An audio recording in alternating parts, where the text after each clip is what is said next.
Olha, é uma das grandes preocupações em grandes, pequenas cidades, metrópoles, né, com a violência urbana. E se tem uma praga, que infelizmente é uma realidade no Brasil, é o roubo, o furto, de telefone celular, algo que está espalhado. E hoje, uma pesquisa traz números sobre isso, né, e não só sobre isso, sobre as fraudes que acontecem também, muitas vezes usando esses bandidos os telefones celulares. O Renato está com a gente hoje para falar sobre esses dados da violência urbana e também sobre esse número divulgado de roubo de celular, que é algo que todo mundo, infelizmente, de uma hora ou outra, tem que lidar nas grandes cidades, pequenas cidades, médias cidades.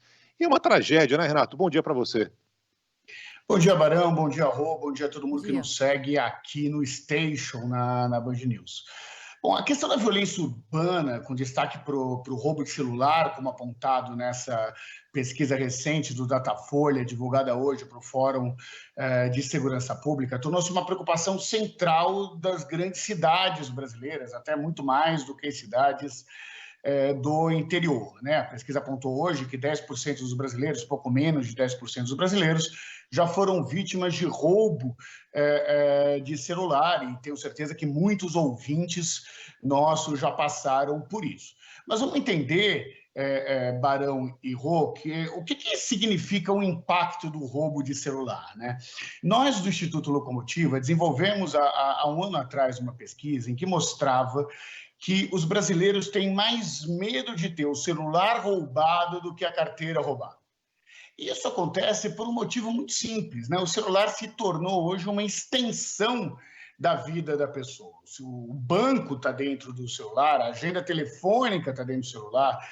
Para muitos brasileiros, em especial os brasileiros autônomos, o celular é um dos principais instrumentos de trabalho e, portanto, ter o celular roubado significa ter um prejuízo financeiro, não apenas o prejuízo material da perda do aparelho, mas o prejuízo dos contatos, de ter com quem falar, de receber aí um pedido de um cliente ou fazer os seus contatos profissionais como um todo. Então, na medida em que o celular ganha importância na vida das pessoas, o roubo do celular cresce como fonte de preocupação, inclusive, dos eleitores que vão entrar agora nesse processo de eleições municipais. Então, mesmo segurança sendo visto como uma preocupação a ser resolvida pelo governo do Estado, né? Vamos lembrar aí que a polícia militar é subordinada aos governadores. O que as pesquisas têm mostrado é que essa preocupação de violência urbana, em especial com relação ao roubo do celular, será uma das cobranças que os eleitores farão aos candidatos à prefeitura das grandes cidades do Brasil. E trazem um panorama da sensação de insegurança, não só nas grandes cidades, né, Renato, nas capitais, mas também no interior, onde o número é menor, é muito menor, mas também existe e é alto. Na comparação é menor, mas é alto também. Agora a gente tem registro de quase 5.000 tentativas de golpe por hora aqui no Brasil também, nessa pesquisa, né, Renato? A gente tem visto que ao roubar o celular, mas não só o roubo do celular, você fica ainda mais sujeito a ter os seus dados utilizados.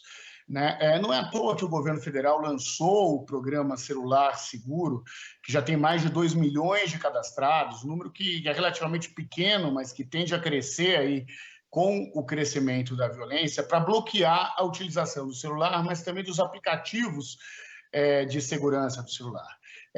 Mais cedo, aqui na Band News, se comentava o aviso que os Correios dão para as fraudes relacionadas ao SMS, que fale para os brasileiros que têm compras internacionais retidas aí pela Receita Federal a serviço do Correio, convidando os brasileiros a entrarem num determinado site que vem por SMS para desbloquear as suas compras internacionais, e que muitos desses casos são casos de fraude, por isso que o Correio pede para se baixar nas lojas virtuais os aplicativos oficial do Correio. Mas o dado que mais me chamou a atenção, Barão e Roberta, nessa pesquisa do Datafolha, é que a maioria absoluta dos brasileiros afirmam que já deixaram de circular em algumas áreas com medo de serem assaltados. E isso sim entra num debate de ocupação da cidade, do tipo de cidade que o brasileiro espera ter a partir dos próximos anos, em que ele tenha liberdade de ir e vir e de andar por todos esses espaços. E, nesse sentido, os prefeitos passam a ser cobrados, em especial nas cidades que têm as guardas civis metropolitanas. Então, seja pela Guarda Civil Metropolitana, que, vamos lembrar, tem o desafio constitucional de proteger o patrimônio e não as pessoas, né? O patrimônio do município. Mesmo assim, o cidadão espera de um prefeito uma guarda municipal que cause essa sensação de segurança na opinião pública. O que nós estamos tentando fazer na coluna de hoje é relacionar um problema real com o efeito eleitoral que esse problema traz nas grandes cidades, não só na capital, como você bem disse, mas nas cidades aí com mais de 200 mil habitantes. Ô, Renato, sabe que aqui nos Estados Unidos você não tem tanto roubo de celular como tem no Brasil, mas tem muito golpe, igual tem no Brasil. Só que os golpes, digamos assim, são mais toscos, são menos apurados, são menos inteligentes, menos sagazes do que os brasileiros. Por quê? Porque normalmente aparece uma foto daquela loira de cinema.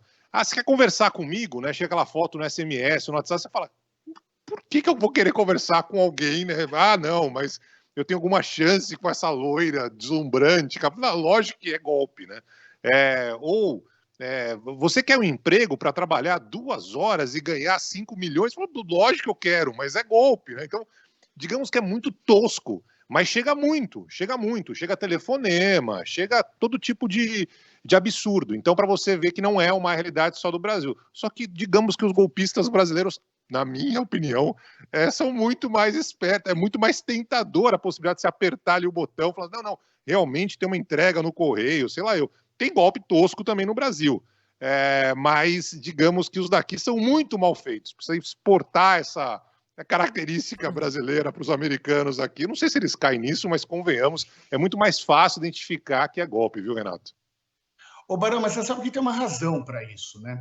O sistema bancário brasileiro ele é muito mais regulado, muito mais seguro do que no restante do mundo. Acreditem basicamente nisso, né? Então, para você conseguir fazer uma fraude bancária no Brasil, você precisa ter um número muito maior de dados aí dos usuários. E é por isso que nós temos verdadeiras centrais de fraude no Brasil. Outro dia eu fui abordado, eu recebi uma mensagem depois, uma ligação, falando que a minha conta do Bradesco estava fazendo transações estranhas, e foi dando os meus dados pessoais e tudo mais, e eu fazia perguntas e eles respondiam de uma maneira muito profissional. Só tem uma questão, Barão, eu não tenho conta no Bradesco.